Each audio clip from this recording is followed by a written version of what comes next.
하여튼 선생님 덕분에 저희가 많이 성장하고 있습니다. 다음 그건 아까 연합이 얘기했는데 유는 유다라고. 아니 이렇게 말하자면 네. 실생활에 쫓겨갖고 네. 좀 제쳐놔도 살게 되잖아요. 네. 근데 이제 그걸 다시 이게 아니네라고 이제 마음을 다잡는 계기가 이제 된 거지. 제일 중요한 것들 우리가 많이 놓치고 산다 이런 거. 뭐 뭔가 조금씩 알아가는 게 있으면 네. 좋은 거죠. 예, 예. 그 너무 신나요 그런 거. 제가 여러분보다 뭐 잘나서 이 자리에 있는 건 아니잖아요. 그냥 그 부분에서 많이 아시잖아요. 그러니까 그 부분만 조금 더 안다는 거지. 나머지 부분에서 또 여러분들이 훨씬 더 저보다 또 훌륭하신 분들이 있는 거고. 지난 시간에 역사 얘기했듯이 우리가 다 부지런히 걸음이고 다 헛걸음인 것 같아도 그게 다 쌓여서 길을 만드는 것처럼 맞아요. 여러분들도 다 그런 길을 좀 만들어가는 네. 과정이잖아요. 그런 자부심 갖고 사세요. 그러니까 저는 제가 되게 좋아하는 단어 중에 이제 그 배려라는 걸 배려. 되게 좋아하는데 뭐 여러 좋은 단어 중에 많이 있는데 그 중에 하나가 이제 배려인데 배려라는 게 그런 것 같아요. 배려라는 거는 일단 타인에 대한 존중도 있지만 본인에 대한 자존감이 굉장히 높은 사람이에요. 그게 있어야. 그러니까 그게 기반이 안 되면은 안- 타인에 대한 배려가 나올 수가 없어요. 맞아요. 그래서 본인에 대한 자존감부터도 키우시고 그 바탕에서 남도 배려를 하고 이웃과 공감을 하고 이럴 수 있는 사람이 되면 좋겠어요. 그래서 전 살아갈수록 그 말에 참 동감이 가요. 창고에서 임신한다는 말. 그 말은 예, 채워져야지 뭐가 내면이 보이면 채워져야지 베풀 수도 있다는. 자, 뭐 허생전은 오늘 못할 것 같아요. 너무 시간이 많이 걸려요. 허생전은 1시간 만에 끝낼 수 있는 내용이 아니에요. 그래서 오늘 못할 것 같고 다른 이야기를 좀 해드릴게요. 우리 연합 이야기는 사실은 해야 될 얘기가 너무 많은데 지금 우리가 오늘 어쨌든 마무리 짓기로 했기 때문에 그냥 좀 가볍게 끝낼게요.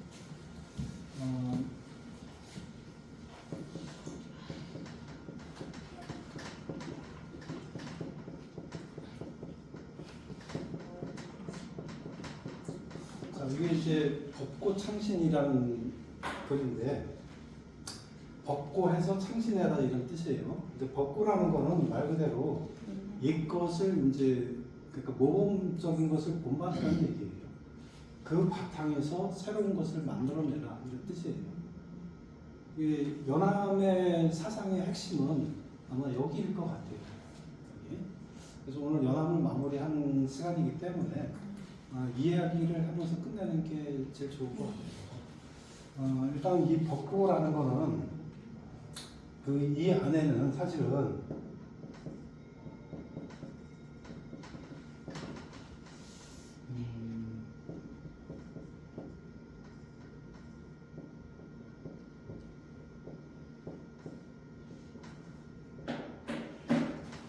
그다음에 여기 창신이란 말에는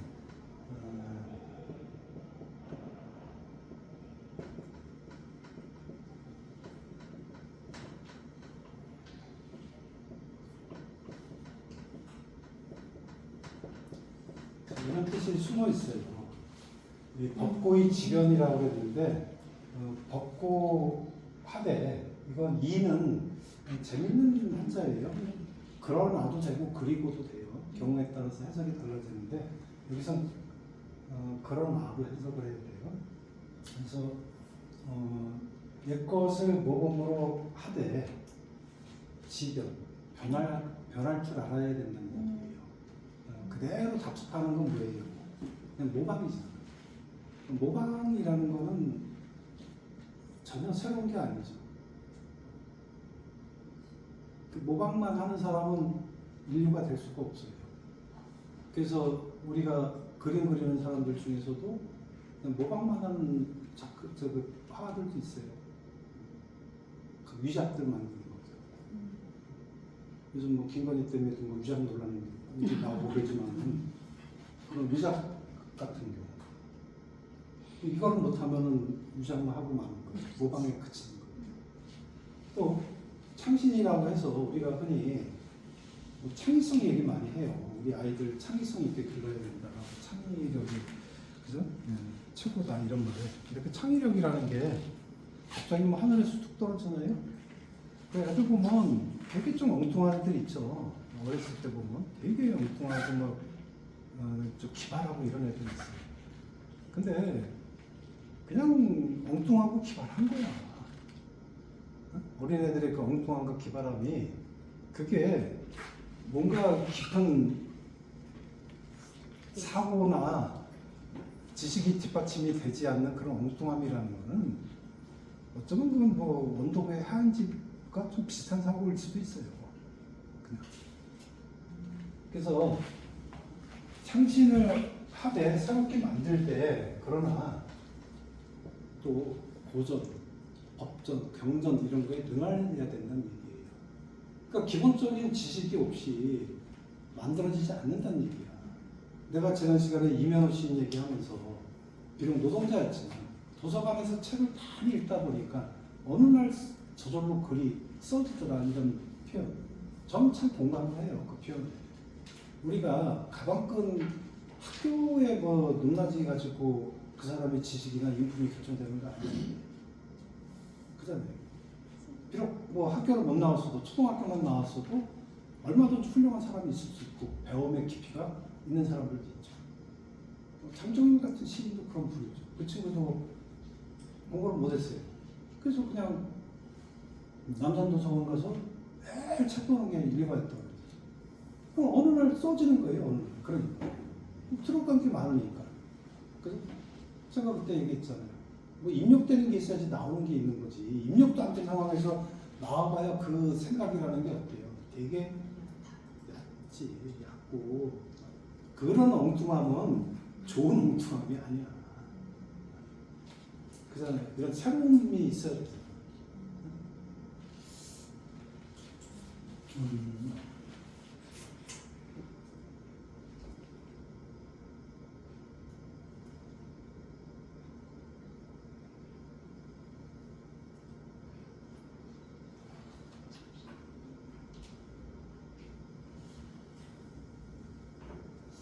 여러분한테 제가 그 뮤지컬 같은 거를 하나 좀 잠깐 보여드릴게요. 그 니마 그 강을 건너지 마오라는 영화 보신 적 있죠? 네. 그 영화를 그건 이제 영화인데 그게 이제 그 제목은 그 고대 가요 중에 공무도화가라는 제목이 있어요. 그 제목이 이제 한자를 한글로 풀면 공무도화가 공이 이제 그대가 돼요. 무는 뭐 하지 말라라는 없을무지만 금지의 의미도 있어요. 하지 말라. 도화라는 건 강을 걷는다는 뜻이죠. 네, 그래서 이 그대 그 강을 건너지 마오. 이 부르는 고조선의 노래예요. 고조선의 노래인데 그 노래는 이제 그 어느 날 이제 광리자고라는 뱃사공이 강가에서 있는데 백수광부라고 표현이 돼요. 백수광부라는 건 흰머리를 가진 백수, 흰백자, 머리숫자, 흰머리 사내가 미칠 광자, 지압의 극자, 미친 한 남자가 술에 취해가지고 술병 들고 막 강가로 좀 뛰어오고 있는 거예요. 그 뒤에서 부인이 이제 만류하죠. 이마 그 강을 건너지 마. 그런데 술에 취해가지고 그냥 뛰어들어. 그 결국은 어떻게 죽었지. 그래서 그 여자도 부인도 그 노래를 따라 부르고 강에 뛰어들었다. 이게 이제 배경 설화예요.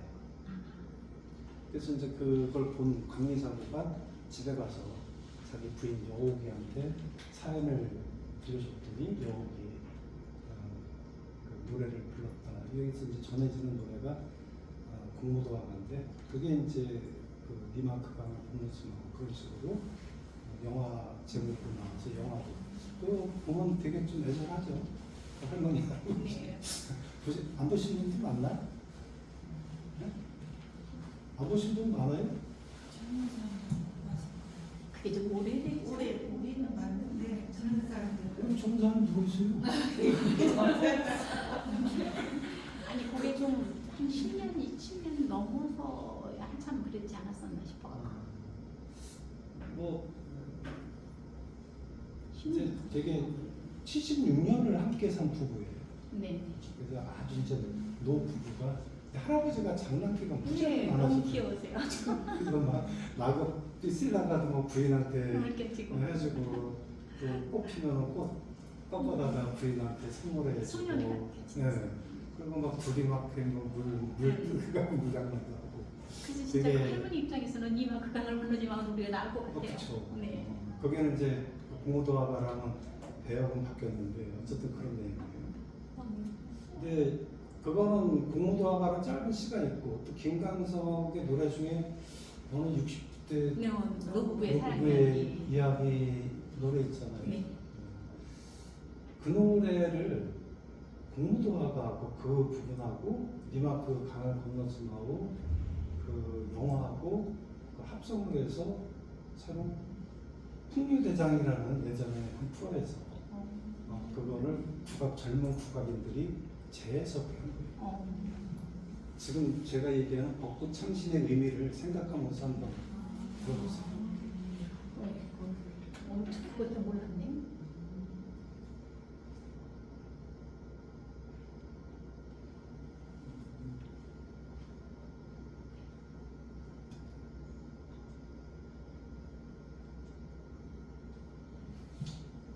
화면은 잘 안 보이겠지만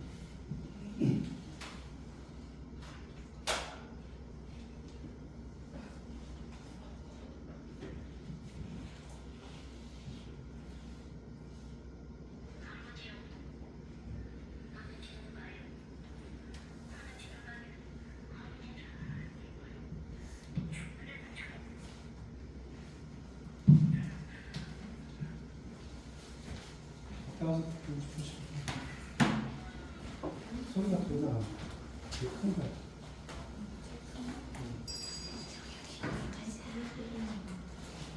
풍경이 진짜 있었어요.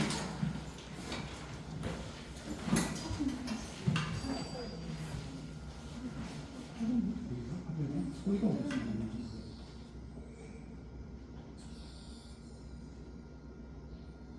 이 소리 없어요. 지금 키웠는데도 이렇게. 저기 뚝뚝거리는 거. 그거보다 키웠고 여기서 지금 키우는 거. 다른 스피커를 있었으면 좋았어.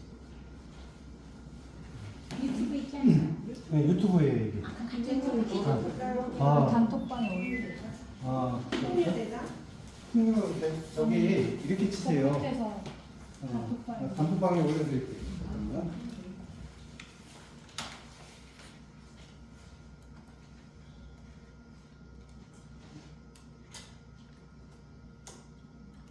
자, 올렸으니까 한번 각자 동시에 들어가야 돼. 열렸어요? 네. 풍류계. 네, 그럼 지금 한번 들어가 보세요.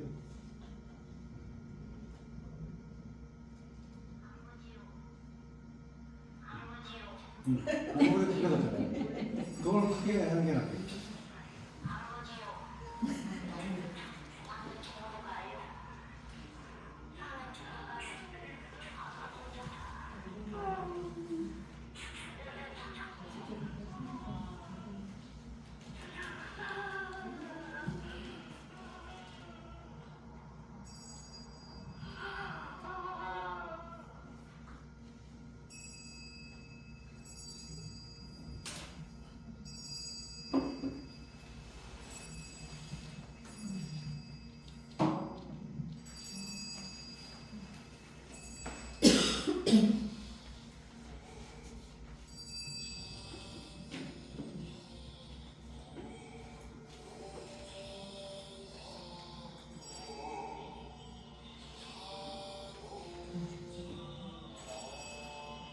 산에 나갈 때 이제 부르는 노래라고.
안 맞춰도 돼.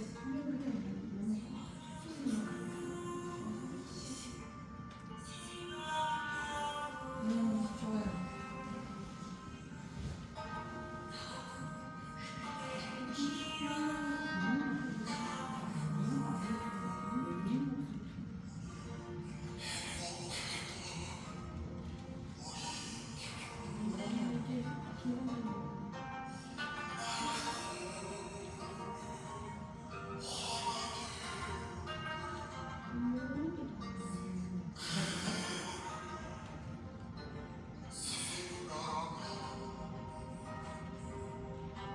정말 잘하던데요.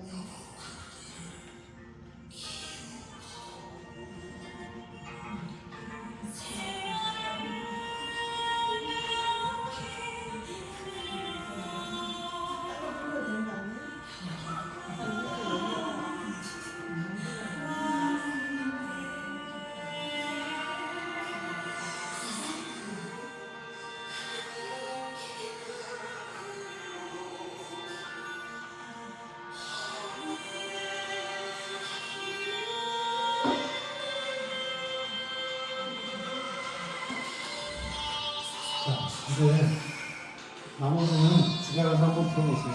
집에 가서 들어가시고.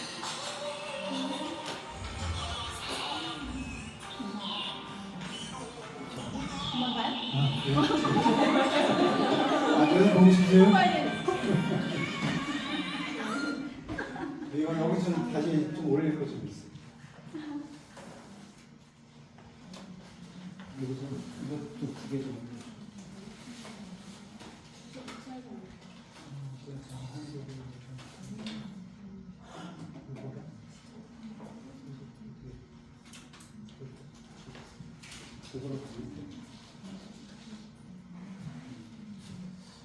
이제 그 사실 뭐 지금 이 노래는 젊은 이제 국악인들이 자기네들이 재해석을 해서 지금 다양한 거를 가져왔어요. 이제 국무도화가 속의 이야기, 그다음에 우리 전통 그 상여 나가는 그 상여 나갈 때 하는 그 요령 치면서 상여가 들어와 있고 맨 앞부분에서 그래서 맨 앞부분에서는 이제 그 할머니가 그 영화 속의 한 장면이죠.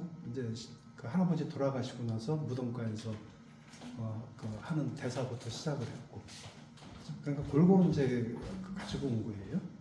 그래서 김광석의 또 어느 60대 노부 이야기까지 끌어와서 재해석을 했는데 들어보시면 참 좋다 이런 생각 들 거예요. 근데 그게 바로 이제 제가 생각하는 이런 거 아닐까 그런 생각이 들어요. 그러니까 우리가 꼭 뭐 문학도 마찬가지고 음악도 마찬가지고 미술도 마찬가지고 모든 문화 모든 그 예술이라는 분야가 바로 이런 건 아닐까. 그래서 저는 그 뭐 저작권 이런 거 진짜 싫어해요.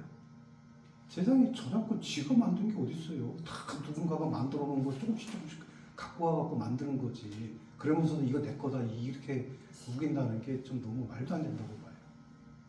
이게 실제로 보면 우리 몇 년 전에 구름빵이라는 아이들 그 네. 동화책이 굉장히 히트천장이 있는데 작가는 얼마 못 벌었어요. 회사는 몇백억 그 수익을 얻었는데 작가는 그죠? 한 권 그 몇천만 원 정도에서 그냥 끝나는. 김광석이 어느 이 말고 왜 너무 아픈 사랑은 사랑이 아니었음을 그 노래도 어느 시인의 그 자기가 이제 사랑을 잃고 나서 그 아픔을 갖다가 시를 썼는데 어느 작곡가가 그걸 보고 좋아가지고 50만 원에 사와요. 50만 원. 제가 볼 때 작가라는 사람들이 너무 바보 같아요. 맞아. 너무 순수하고 돈이라는 거에 대해서 너무 진짜 그래요. 우리나라 작가들은 좀 그래요. 그거를 네. 나 아예 그걸 알아봐줬더라는 것에 그냥 감사했었던 것 같아요. 그러니까 본인이 먹고 사는 게 고달퍼서 그래요. 그 한민복이라는 시인의 시에 보면 그 원고 팔아서 받는 돈이 겨우 그 당시 시 한 편에 한 2만 원 정도, 2, 3만 원 그 정도밖에 안 돼요. 그 한 달에 발표할 수 있는 지면이 뭐 여러 개 있는 것도 아니고 또 한 달에 뭐 몇십 개의 시를 쓸 수 있는 것도 아니잖아. 몇 달 고민해가지고 한두 편 쓰는 건데 그렇게 한두 편 쓰고 나면은 겨우 발표지만 어디서 발표해봐야 몇만 원밖에 안 되는 거야. 그러니 뭐 그거 가지고 어떻게 작가들이 생활이 되냐고. 그 한결같이 다 작가들 보면 지질이 공유하잖아. 못 살잖아. 저만 좀 빛나요. 좀 그래. 작가들 보면 진짜. 그러니까 근데 그 50만 원이 그렇게 팔았으면 그 자기의 저작권 그거를 다시 요구할 수 없나요? 일단 이미 팔았으면. 팔았으니까. 아, 이미 팔았으니까. 그러니까 그거를 곡을 만들어서 하는 애는 노래방 가서 노래 한 번만 불러도 저작권료 차곡차곡 쌓이는 거잖아. 그러니까 노래 만드는 애들은 몇 개만 있어도 평생 왜 자식 때까지. 그냥 잘 먹고 잘 살잖아요. 그러니까 너무 좀 불합리한 그런 세상이죠.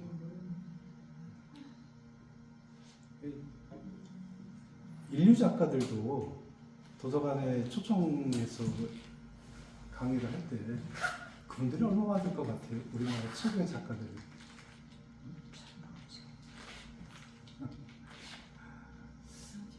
50만 원 정도밖에 못 받아요. 근데 가수들은 어때요? 가수 몇 곡만 불러도 몇 천만 원이 뭐몇 억이니 이런 얘기 하잖아. 그러니까 이런 문화 속에서 어떻게 좋은 작품들이 써질 수 있겠냐는 얘기야. 그렇잖아요. 그러니까 작가들이라고 해서 전업 작가가 될 수가 없는 거예요. 그렇지. 그러니까 뭔가 내가 일을 하지 않으면 전업으로 할 수 없는 상황. 참 그런 게 좀 쓸쓸하죠. 도서관 같은 데서도 인식이 그래요. 정부에서도 작가들이라고 해서 특별한 대우가 없어요. 제가 대전에서 뭐 한참 강의할 때 저한테 80만 원을 줄 테니 작가를 총 4명을 섭외해달라. 얼마나 기가 막히겠죠. 그래도 대전 시민들을 위해서 또 아무나 들고 올 수는 없잖아. 할 수 없이 그냥 후배 중에서 이제 박사인 애가 있는데 걔는 이제 평론가야. 그래서 뭐 걔는 후배니까 그냥 너 와서 20만 원밖에 못 준다. 그냥 해라. 그 이면호 시인하고 홍사 선생님을 불렀어. 그분들은 그래도 지명도가 있는 분들이잖아, 전국적으로. 그게 너무 미안하잖아. 그 돈 주고 어떻게 해요? 그래서 내가 받아야 될 강의료를 그분들한테 반씩 나눠서 주고 죄송하지만 이것밖에 못 드립니다. 그래도 좀 해줄 수 있겠느냐. 그러니까 뭐 이제 아는 사람들이니까 그래도 흔쾌히 해주겠다 와서 해주지만 참 미안하죠. 그분들한테 초청하면서도 미안한 거예요. 그렇다고 또 사람들한테 허접한 강의도 해줄 수도 없는 거고. 그래서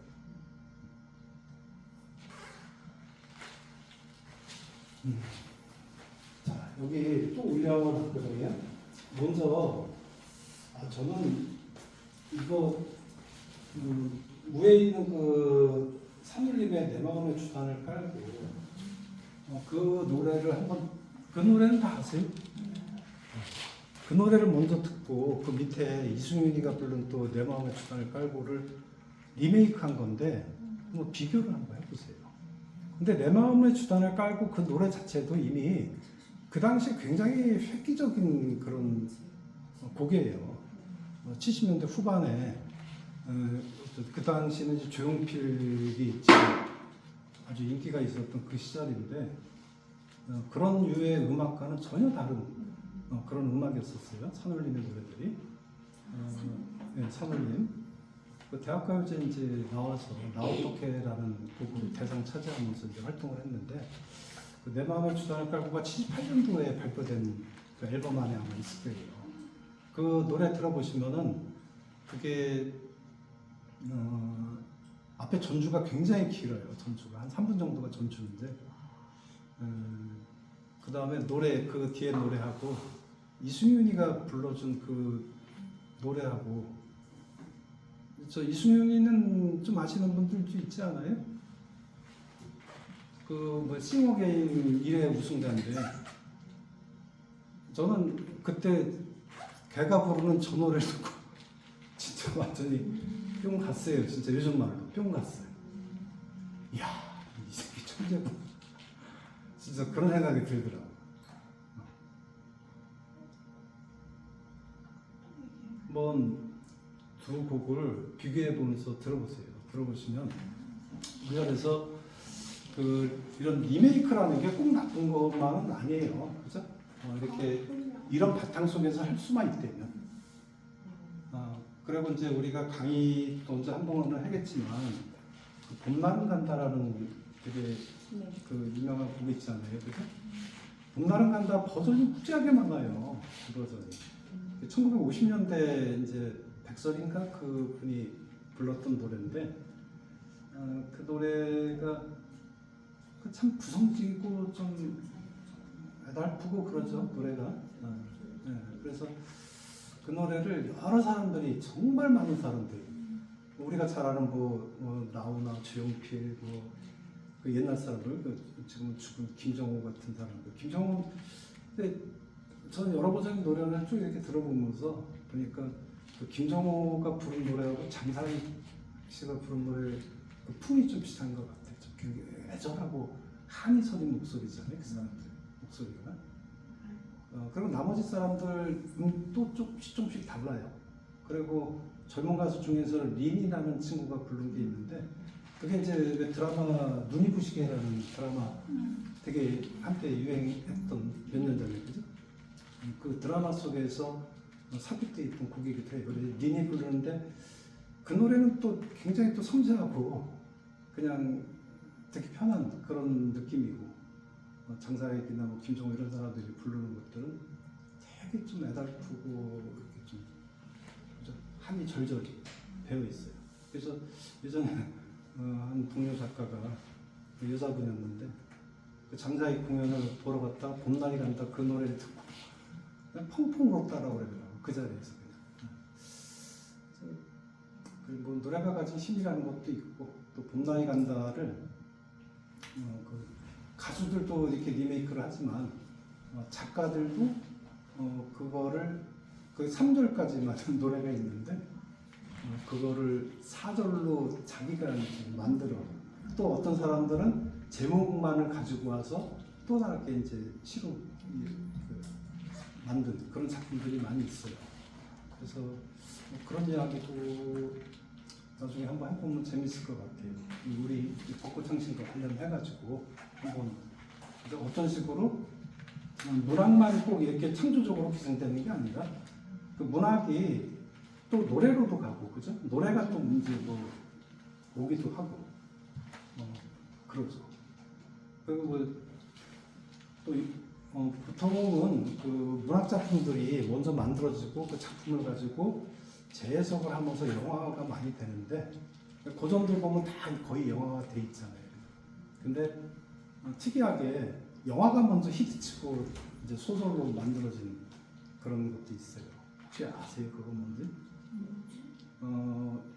그건 영화가 먼저 히트쳤어요. 까르페 디엠 나오는. 네? 까르페 디엠. 카르페 디엠. 까르페 디엠. 까르페 디엠 하면 너무 유명한 문건데. 라틴어에서 까르페 디엠이라는 죽은 시인의 사회예요. 그 안에 나오는데 현재를 즐겨라라는 그런 뜻이에요. 그 소설도 너무 재밌죠. 그게 먼저 영화로 히트친 거예요. 영화로 히트쳤고 그게 나중에 소설로 됐죠.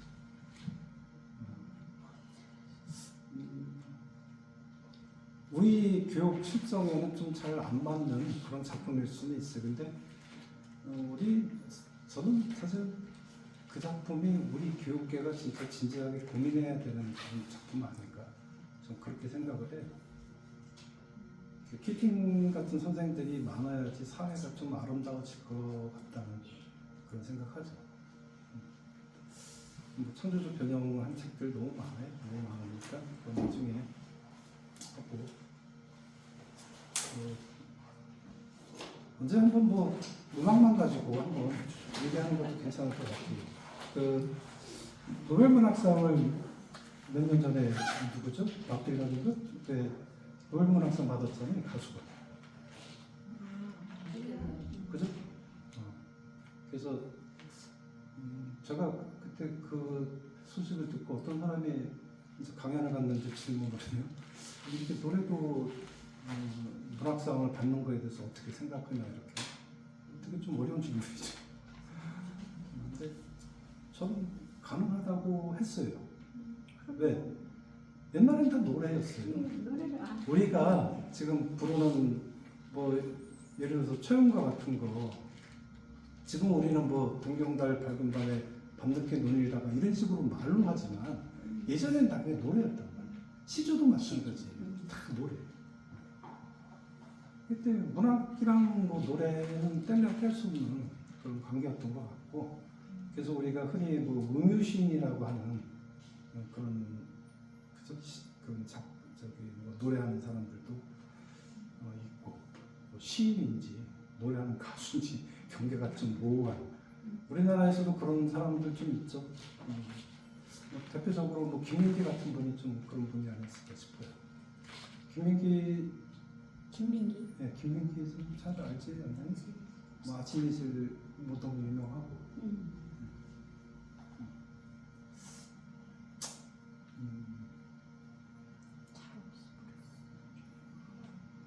나중에 그 에디트 피아프의 또 처절한 그런 사랑 이야기 같은 것도 노래와 같이 들어보면 좋을 것 같기도 하고. 이런 벚꽃 창신에 대해서 이걸 늘 좀 담아두시고 내 아이 교육도 이쪽에 좀 초점을 맞춰서, 더군다나 우리 아이들이 살아가는 시대는 이제 AI 시대잖아요. AI 시대인데 이런 뭐 알량한 지식 갖고 승부할 수 있는 시대는 아니에요. 그 외우는 거는 얘들 못 따라가요. 네, 맞아요. 걔네들은 정확하잖아 또. 제가 AI에다 가끔 이제 알고 나서 좀 하도 이제 뭐 거기다가는 어떤 질문을 집어넣으면 다 나온다고 그래가지고 제가 한번 해봤어요. 그 연한 가지고 한번 해봤어요. 그랬더니 정말 뭐 다양하게 내가 원하는 걸 탁 대답을 해주더라고. 물론 걔가 다 대답은 못해요. 왜냐면 뭐 모든 걸 다 세세하게 알고 있는 건 아니니까. 아까 뭐 제가 얘기했던 것 같은 거는 거기서 대답할 수 있는 그런 얘기들은 아니지만 그래도 기본적인 지식 같은 건 다 얘기를 해주더라고. 그러니까 참 편해. 그러니까 뭐 얕은 지식으로 승부할 수 있는 그 정도 되면은 AI가 이미 다 되는 거예요. 그럼 그거 가지고 우리가 애들한테 그런 지식 가르쳐서 나중에 네가 걔네들이랑 경쟁해라? 이건 뭐 택도 없는 소리예요. 걔네들은 또 더군다나 계속해서 계속 진화해야 되는 거잖아요. 그러니까 걔네들이랑 우리가 승부할 수 있는 건 뭐밖에 없어요. 창신밖에 없어요. 생각할 수 창신밖에. 있는 네. 창신밖에 없는데 그 창신을 어디서 만들어내야 돼? 벚꽃에서 나오는 거예요. 네. 상중에 그래서 많이 익히고 많이 생각하게 하고 그래야지 뭔가 새로운 거를 내가 끄집어내고 그래야지 이런 혁신의 시대에서 살아남을 수 있는 길이 아닐까 그런 생각이 드네요. 뭐 벚꽃 창신과 관련돼 갖고 뭐 쓰고 싶은 얘기 있으세요?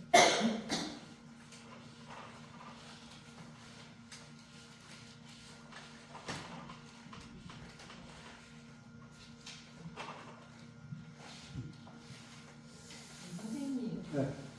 초중 집서요. 네. 제가 책을 못 찾아봤는데 네. 그게 나중에 있는 거예요. 어떤 거요? 초정집, 연어문. 아, 초정집이라는 거? 그 초정집 안에 조금 아까 얘기한 그 이서구 얘기가 실려 있다고 해요. 그래서 저는 이제 어느 책에 있냐면 제가 본 책에서는 연암을 읽는다라는 책이 있어요. 그게 도서관에는 없더라고. 도서관에 없고 나온 지가 좀 돼서 그런가 봐요. 연식이. 그 돌베개라는 출판사에서 나온 책인데 돌베개가 워낙 좋은 책들 많이 있대. 근데 90년대에 나온 책이라 이 동네는 다 뭐 10년 안 되잖아 거의. 도서관들이 그래서 옛날 책들은 거의 잘 없는 것 같아. 이제 신간 위주로 좀 갖고 있는 것 같고. 국립에 보면 서고에 약간 국립에 가면 있을 수 있겠죠. 우리 집이 그 동네는 안 갔어. 저는 잘안 갔었는데 거기 책이 서구에 어지간한 거 여기 그러겠지. 뭐 웬만하면 다 있겠죠. 그게. 안 돼가지고 여기 한때 있는 곳들도 많이 없어. 여기 강북은 특히 생기는 거 얼마 안 돼서. 그래요. 또 세종은 다들 도서관들이 연도가 그렇게 오래 안 돼가지고 그게 없더라고요. 그래서 예전에 이제 서울대 때 좀 읽었던 책들 같은 걸 좀 찾아보려고 이렇게 보면 찾을 수가 없어요. 옛날에 읽었던 책들이 찾을 수가 없어요. 단종은 안 돼. 네? 절판은 안 된다고요. 절판은 안 됐어요. 지금도 나와요. 지금도 나와. 나도 그 책이 사라져가지고 이강의 하려고 다시 샀어요. 사람 습관이 참 무섭더라고요. 음. 전에는 책을 사서 갔거든요. 네. 근데 이사를 하도 많이 다니다 보니까 제일 많이 버리는 게 이것저것 책이죠. 막 다 맞아요. 만들고 버리고 하다 보니까 공감해요. 저도. 네. 그 사는 책이 드물더라고요. 네. 저도 뭐 이사 다닐 때 보면 항상 제일 큰 짐이 책이었어요. 그렇다고 다 버릴 수도 없고 그죠? 그래서 뭐 버린다고 쌓아놓은 거는 같은 데서도 갖고 오고 어쨌든 뭐 좀 그게 제일 아깝고 지금도 못 버리고 있는 것들이 좀 있어요. 못 버리고 있고 그 LP판 같은 경우도 옛날에 그 학생들 시절에 이제 용돈 생기면 그 한 장 이제 샀던 그 LP판들이 집에 몇백 장이 있거든. 근데 그 버릴 수가 없는 거야. 그렇다고 듣는 것도 아닌데 공부한 게 골고루 다 있어요. 그냥 아마 샹송 같은 거는 내가 웬만한 LP보다 더 많을 거예요. 레코드. 벌레 나와가지고 관리 못해요. 음악을 워낙 좋아해요. 음악 좋아하고. 네. 근데 장르. 사실 문학 하시는 분이 네. 어떻게 그 다른 타 예술을 안 좋아하시겠어요? 그렇죠. 근데 미술은 잘 몰라요. 미술은 잘 모르는데 대신 이제 저도 추상화는 잘 그려요. 추상하니까. 근데 미술 쪽은 잘 모르겠는데 그래도 뭐 음악 같은 경우는 되게 좋아했어요. 그래서 그게 어쨌든 다양하게 이렇게 시기마다 좀 좋아하는 장르가 좀 바뀌어가지고 그게 오히려 또 좋았던 것 같아요. 그게 이제 고등학교 시절에 제가 그 가곡을 되게 좋아했어요. 우리 가곡. 그래서 가곡부에 밤이 열리면 그냥 무조건 쫓아다녔어. 그 당시는 이제 뭐 예술의 전당이 없을 때니까 세종문화회관도 없었어 그 당시에. 그래서 제일 좋은 데가 국립극장하고 이화여대 강당하고 거기서 주로 공연 많이 했고 유관순 기념관 이화여고 안에 있는 주로 그런 데서 공연하고 나중에 이제 세종문화회관이 생겼죠. 예. 그리고 세종문화회관 가시겠네요. 그렇죠. 이제 좀 며칠 있다가 또 가고 그 세종문화회관 생기고 나서 이제 그쪽에서 공연 보게 됐죠. 그리고 근데 선생님 노트라는 파리 네. 그거 전에도 몇 번 보셨어요? 아니요, 저는 책으로만 봤고 그게 노틀담의 고추를 아마 번안한 것 같은데. 뮤지컬 좋아하시는 분들은 네. 뮤지컬 네, 아니 저는 사실 뮤지컬 그렇게 좋아하지는 않아요. 전 책으로 보는 게 제일 좋아요. 책이 네, 영화나 뭐 이런 거보다도 책이 제일 좋아요.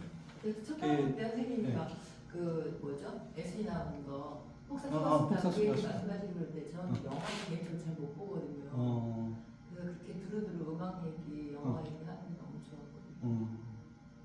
제가 잡식성이에요. 그냥 다양하게 좋아해요. 다양하게. 그래서 고등학교 때 그렇게 열심히 하다가 졸업할 무렵에 클래식하고 판소리에 꽂혔어요.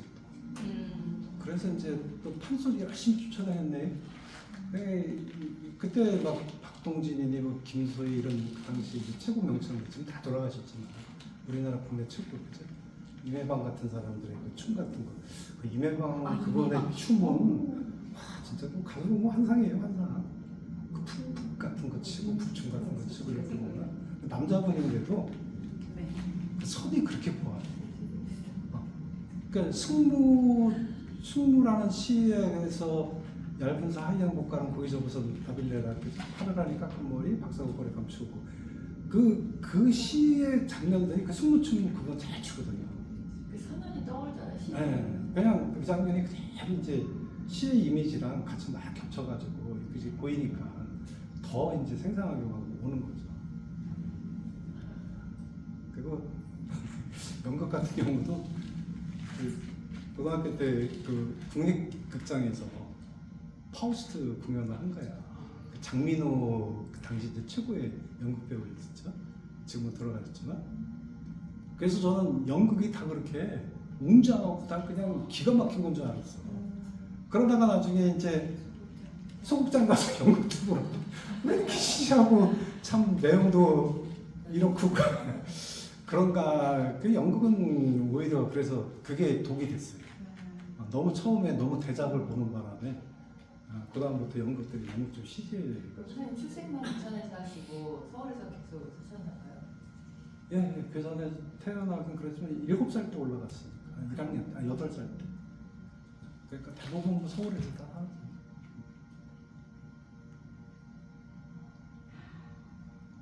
가요도 좋아하고요.